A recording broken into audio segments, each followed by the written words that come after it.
Está começando agora mais um programa A Arena do Futuro na tela da TV Novo Tempo. É sempre bom poder te receber aqui para juntos abrirmos a palavra de Deus. Essa palavra que transforma, esta palavra que é viva e eficaz para os seus problemas, para as suas dificuldades, porque Deus está vivo. Ele não se esqueceu de você, tá bom? Então, ao começarmos o programa Arena do Futuro, venha com total confiança e certeza de que Deus tem um plano para a sua história. Embora eu tenha acabado de dizer que Deus está vivo, em um momento da história, Jesus morreu. Morreu pregado na cruz do Calvário. A cruz era um instrumento de tortura e dor. Um instrumento destinado apenas às piores pessoas ou aos piores criminosos do tempo de Cristo. Mas por que Jesus foi parar lá? O que a cruz significa e o que ela representa para a minha vida e para a sua vida? Fica comigo, porque o programa A Arena do Futuro está só começando.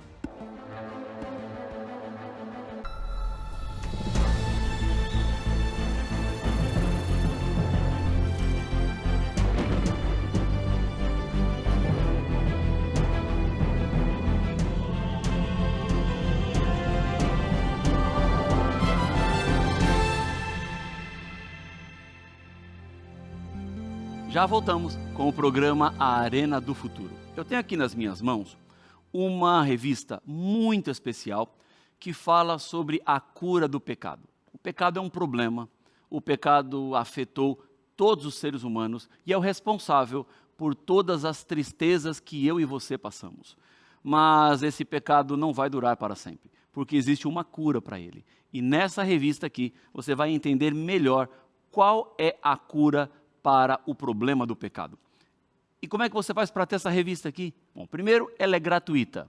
E segundo, ela está destinada para os nossos alunos da escola bíblica que temos aqui na Novo Tempo. Temos muitas pessoas recebendo estudos bíblicos todos os dias, sendo impactadas com a palavra de Deus. Porque um dos objetivos que nós temos aqui na Novo Tempo é que você não apenas fique com os conteúdos que nós apresentamos aqui, mas que você tenha acesso a mais materiais, que você continue estudando a Bíblia em todos os momentos e entendendo mais e melhor sobre o amor do nosso Deus.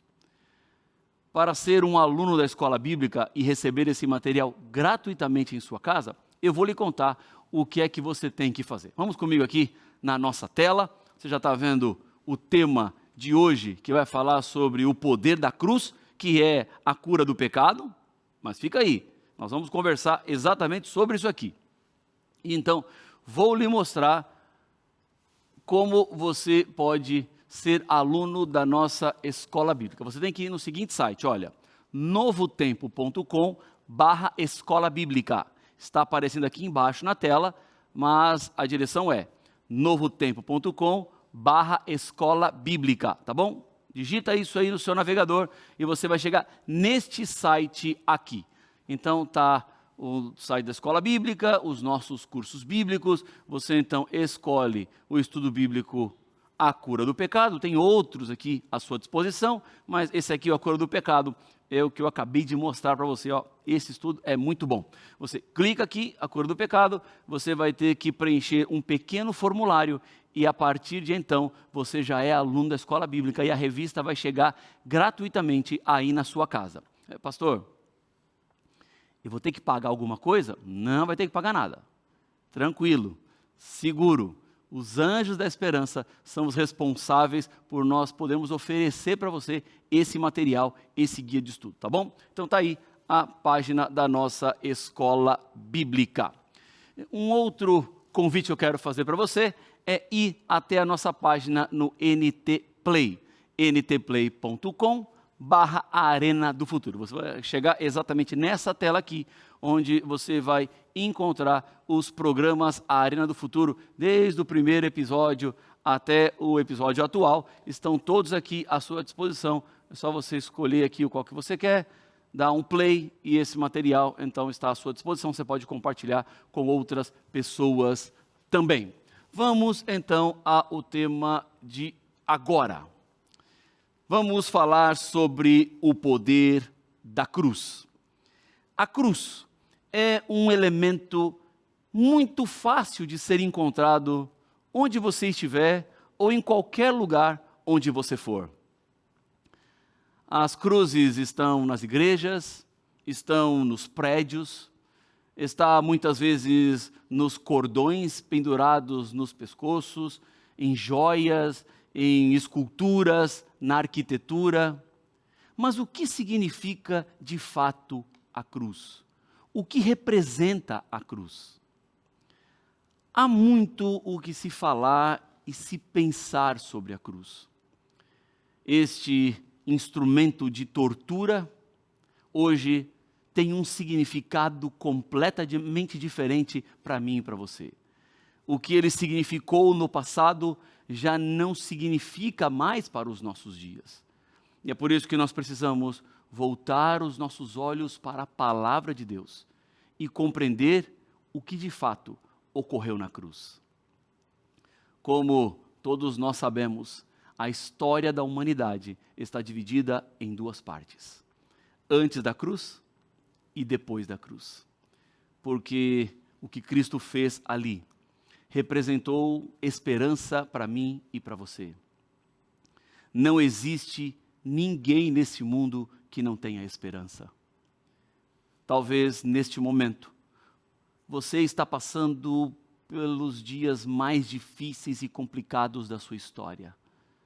Talvez você esteja com lágrimas nos olhos, desesperada porque você não sabe como vai resolver os problemas que você tem.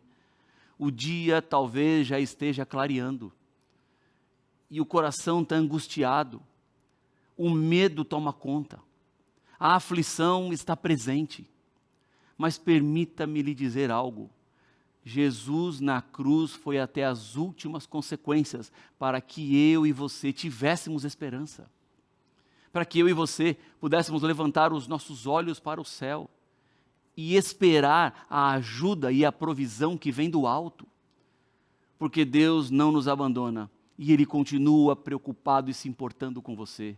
Só pelo fato dEle ter te trazido até a Novo Tempo, só pelo fato de você estar me escutando agora, esta é uma prova do amor, esta é uma prova do cuidado do Senhor. É uma prova de que Ele não te abandonou e que neste momento Ele está aí bem do seu lado. Deus não está distante num espaço cósmico, Deus não está perdido no universo, mas Ele está aí do seu lado nesse momento.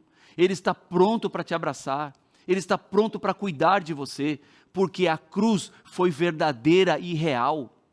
A cruz representou o sofrimento de Cristo, para que eu e você pudéssemos ter paz e esperança.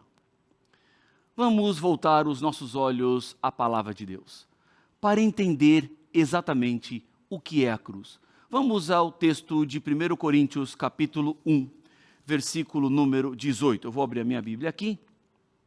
Se você tiver a sua Bíblia aí, por favor, abra ela também e vamos juntos para 1 Coríntios capítulo 1 e o versículo número 18. Diz assim a palavra do Senhor: certamente, a palavra da cruz é loucura para os que se perdem, mas para nós que somos salvos, poder de Deus. Uau, que texto impressionante. Ora, por que a cruz é loucura para as pessoas que não creem?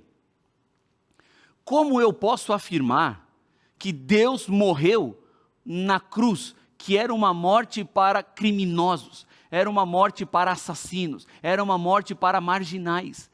Como posso dizer que o Criador de todas as coisas se rebaixou a tal ponto de morrer como as pessoas mais perversas da época de Cristo morriam? Mas é exatamente isto que a Bíblia nos apresenta. A palavra cruz é uma loucura para quem não crê. Porque como pode Deus se tornar homem? Como pode Deus morrer na cruz? Mas Paulo está dizendo, embora possa parecer loucura para quem não crê, é esperança, é poder de Deus, é salvação para aquele que crê. Porque em realidade, a cruz de Cristo não era para ele. A cruz de Cristo foi reservada para um homem chamado Barrabás, mas que no momento da condenação de Cristo, Pôncio Pilatos tinha autorização de liberar um dos que estavam sendo julgados e condenados. Então ele apresenta Barrabás e Jesus, e ele pergunta para a multidão: quem dos dois eu devo crucificar? E a multidão gritava: Jesus, Jesus, Jesus. Barrabás era um criminoso conhecido. Ele merecia a cruz, merecia a morte na sua época. Mas quando Pilatos perguntou: e o que eu faço com Barrabás? A multidão gritava: solte, solte, dê liberdade e crucifique Jesus. Por isso, esta palavra é completamente uma loucura para aqueles que não creem. Mas para aquele que crê, para aquele que entende a palavra, é o poder de Deus na minha vida e na sua vida. Entendendo melhor esse cenário da cruz, vamos compreender qual é a relação entre Cristo e a cruz. Diz Hebreus 12:2, olhando firmemente para o autor e consumador da fé, Jesus, o qual, em troca da alegria que lhe estava proposta, suportou a cruz, não fazendo caso da ignomínia, e está assentado à destra do trono de Deus. O autor e consumador da fé, aquele pelo qual tudo se fez, suportou a cruz, e na cruz, segundo o texto de Hebreus, ele suporta todo o pecado, suporta todo o erro da humanidade, suporta todas as falhas dos seres humanos. Jesus Cristo, na cruz, ele representava cada ser humano. Porque o salário do pecado é a morte. A consequência do pecado é a morte. Então, quem peca deve morrer. Eu sou pecador. Você é pecador. A senhora é pecadora. Todos nós pecamos. Ou seja, merecemos a morte. Mas Cristo não pecou. Cristo teve uma vida perfeita. E mesmo assim, ele foi levado à cruz. Porque a morte também não era dele. Como a cruz também não era dele. Mas ele estava ali assumindo um lugar. Sabe de quem? O meu. E sabe de quem mais? O seu. Jesus era o nosso representante na cruz. Por isso, ele é o autor e o consumador da nossa fé. Ele assume sobre os seus ombros o meu castigo e o seu castigo, para que eu e você não tivéssemos que sofrer, para que eu e você fôssemos poupados da consequência final do pecado, que é a morte eterna. Mas continua a Bíblia dizendo, agora no texto de João, capítulo 19, contando um pouco mais sobre o que aconteceu no dia final de Cristo na terra. Vamos comigo à leitura do texto bíblico. Então, os judeus, para que no sábado não ficassem os corpos na cruz, visto como era a preparação, pois era grande o dia daquele sábado, rogaram a Pilatos que lhe quebrassem as pernas e fossem tirados. Os soldados foram e quebraram as pernas ao primeiro e ao outro que com ele tinham sido crucificados. Chegando-se, porém, a Jesus, como vissem que já estava morto, não lhe quebraram as pernas, mas um dos soldados lhe abriu o lado com uma lança e logo saiu sangue e água. Vamos comigo até esta cruz que está aqui atrás. Eu tenho algumas coisas para te contar e te mostrar.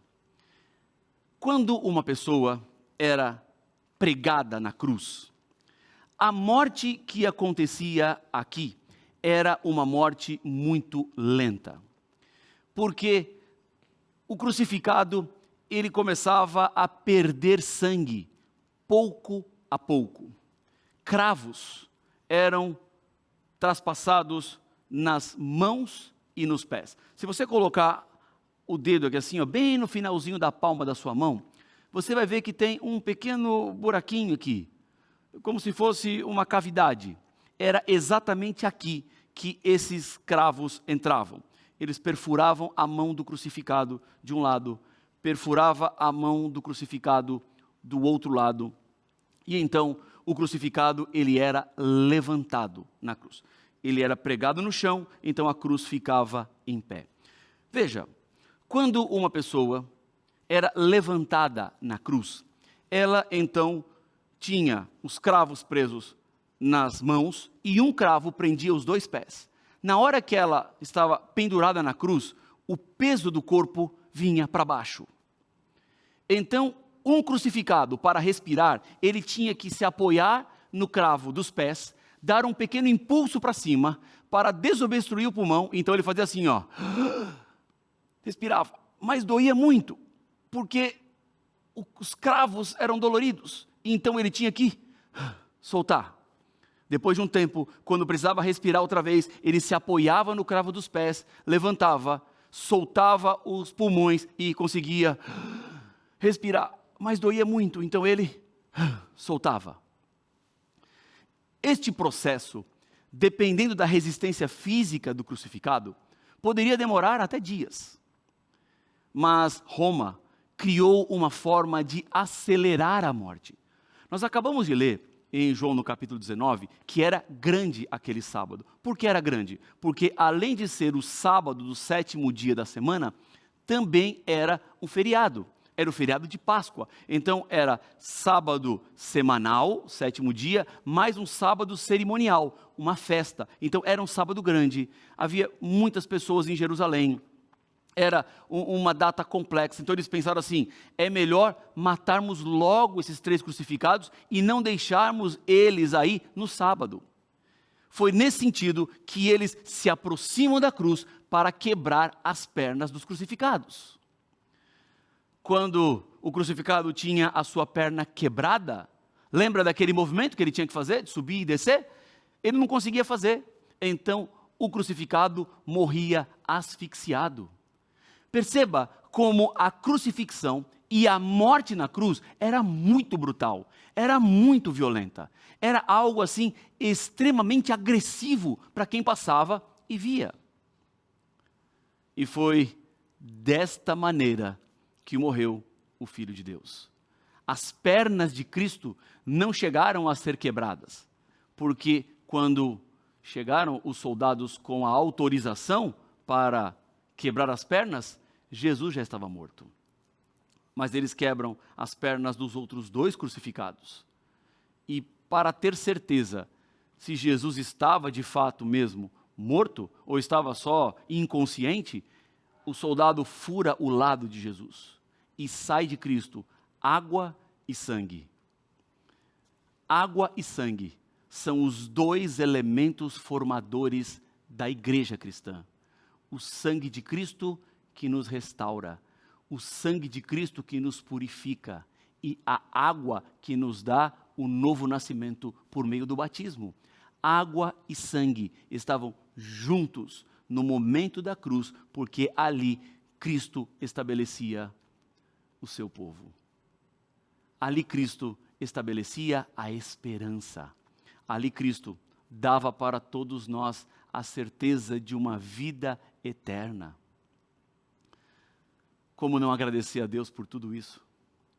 Como não voltar os nossos olhos para o céu e dizer, Deus, quanta gratidão, porque Cristo foi até as últimas consequências para que eu tivesse vida eterna. Na cruz, Jesus sofreu dor real. Embora fosse Deus, Jesus também era ser humano e tudo que ele passou na cruz foi de verdade. Doeu. O cravo que rasgou a mão direita, o cravo que rasgou a mão esquerda, o cravo que rasgou os pés, eles foram doloridos de verdade. Cristo sofreu para que eu e você pudéssemos ter hoje uma nova chance, uma nova condição de vida. Ele desprezou a vergonha e se transformou no sacrifício para a salvação dos seres humanos. Veja comigo o que está em João 19, 23 e 24. Os soldados, pois, quando crucificaram Jesus, tomaram-lhe as vestes e fizeram-na 4 partes, para cada soldado uma parte, e pegaram também a túnica. A túnica, porém, era sem costura, toda tecida de alto a baixo. Disseram, pois, uns aos outros: não a rasguemos, mas lancemos sortes sobre ela, para ver a quem caberá. Para se cumprir a escritura, repartiram entre si as minhas vestes, e sobre a minha túnica lançaram sortes. Assim, pois, o fizeram os soldados. A Bíblia está nos dizendo que tiraram a roupa de Jesus. E entre si, estavam vendo quem ficaria com a túnica. E deram uma parte da roupa para cada um. Além da morte cruel, Jesus suportou a vergonha ao lhe colocarem em nudez na cruz. Ele não merecia. Ele nem tinha que estar lá. E lhe digo mais, Jesus tinha poder para sair da cruz. Ele poderia muito facilmente se desprender dos cravos e sair. Ele andou sobre as águas. Ele multiplicou pães e peixes. Ele ressuscitou pessoas. Ele curou. Um homem com esse poder não tinha como abandonar a cruz? Claro que tinha. Mas se Cristo tivesse feito, nós não teríamos nenhuma esperança. Estaríamos todos perdidos e perdidos para sempre, porque Ele não seria o sacrifício pelo pecado no meu lugar e no seu lugar. Ele não teria assumido a nossa culpa. Portanto, olhar para a cruz é ver a pior coisa que o pecado poderia causar na humanidade. O pecado assassinou o Filho de Deus. Assassinou um inocente. Assassinou alguém que só fez o bem. Alguém que nunca pecou. Alguém que só levou paz, alguém que só levou esperança, mas que foi condenado a uma morte terrível. E esta cruz é o poder de Deus, como diz Paulo em Romanos, capítulo 1, versículo 16. Vamos ler juntos? Pois não me envergonho do Evangelho. O que é Evangelho? Evangelho são as boas novas. Evangelho é boa notícia. Pastor, qual é a boa notícia? A boa notícia é que Jesus morreu por nós. A boa notícia é que a morte de Cristo nos dá a salvação. Agora, veja que há algo contraditório, né? A boa notícia é o sofrimento de uma pessoa. Embora pareça trágico, é o único caminho pelo qual eu e você podemos nos salvar. Por isso, Paulo diz, eu não me envergonho do Evangelho. Porque a morte de cruz era uma vergonha. A morte de cruz era um problema, mas Paulo diz, eu não me envergonho, porque é o poder de Deus para a salvação de todo aquele que crê, primeiro do judeu e também do grego. Paulo aqui está dizendo que a salvação é para todo mundo, que a salvação é para quem quer, é para judeu, para o grego, qualquer nação. O Evangelho resume-se na morte de Cristo Jesus. Não se envergonhar do Evangelho é ter coragem de assumir o Evangelho. Não se envergonhar do Evangelho é ter fé suficiente para viver a sua fé, para abraçar a verdade e caminhar de acordo com a verdade. Isto é não ter vergonha do Evangelho. Esconder-se atrás do Evangelho não funciona, porque aquele que não se envergonha é aquele que vive junto com o Evangelho, que caminha com o Evangelho, que testemunha do Evangelho, porque é a nossa manifestação de gratidão maior a Deus. Ele morreu por mim, Ele morreu por você. E hoje nós podemos olhar para frente e aguardar a volta de Cristo Jesus, que nos dará a coroa da vida eterna. Sobre a cabeça de Cristo colocaram uma coroa de espinhos, e sobre a nossa cabeça Ele colocará uma coroa de vitória. Continuando, nós precisamos entender que Jesus se fez pecado por nós. Veja comigo o que está em 2 Coríntios capítulo 5, versículo número 21. Aquele que não conheceu pecado, Ele o fez pecado por nós, para que nele fôssemos feitos justiça de Deus. Morte é para pecadores e Jesus não era pecador. Então, ele foi até o fim para que eu e você fôssemos justiça de Deus. Eu não sei quando foi a primeira vez que eu pequei na minha vida, mas eu acredito que deva ter sido bem cedo. No primeiro momento que eu pequei, naquela hora, eu tornei-me merecedor da morte. E por que eu não morri? Porque Deus, em seu infinito amor e em sua infinita graça, me deu mais uma oportunidade. E desde o meu primeiro pecado até hoje, eu já pequei muitas vezes. Mas eu confio no perdão de Deus, eu confio na restauração do Senhor. Na cruz, a morte de Cristo foi suficiente para cobrir todos os nossos pecados, sejam eles quantos forem, sejam eles o número que for. Deus te ama, Deus te perdoa e Deus te restaura. E mais, Ele não quer que nenhum ser humano se perca, senão que todos cheguem ao arrependimento e ao pleno conhecimento da verdade. É por isso que a graça e a misericórdia de Deus, elas são completamente infinitas. Não tem limite. Veja o que Paulo escreveu em Romanos 5, verso 19. Porque como pela desobediência de um só homem, muitos se tornaram pecadores, assim também, por meio da obediência de um só, muitos se tornarão justos. Cristo faz a troca. Ele pega de mim a morte que eu mereço porque pequei. E Ele me dá a vida eterna que ganhou porque Ele não pecou. Você pode dizer assim para mim, pastor, mas essa é uma troca completamente injusta. Como é que eu posso dar morte para Deus e receber dele vida? Não é uma troca compatível, isso eu sei, não é nada compatível. Mas todas as vezes que você pede perdão dos seus pecados, você está dizendo assim, Jesus, eu pequei e devo morrer, mas eu não quero morrer. Por favor, morra na cruz em meu lugar e me dá a vida eterna que o Senhor ganhou porque não pecou.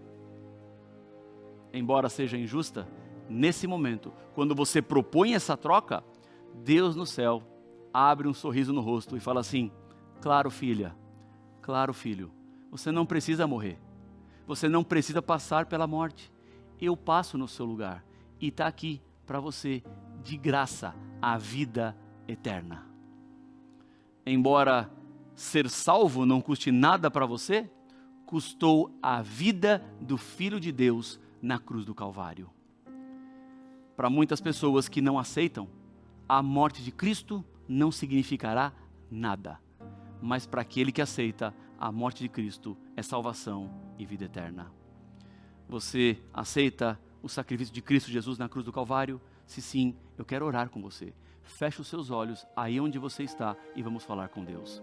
Senhor, obrigado porque Cristo veio à terra e morreu na cruz por nós. Agora temos esperança, agora temos a certeza, e é nesse momento que eu quero entregar a vida de cada pessoa que ora comigo, porque aceitamos a morte de Cristo e queremos a salvação que foi nos dada na cruz do Calvário.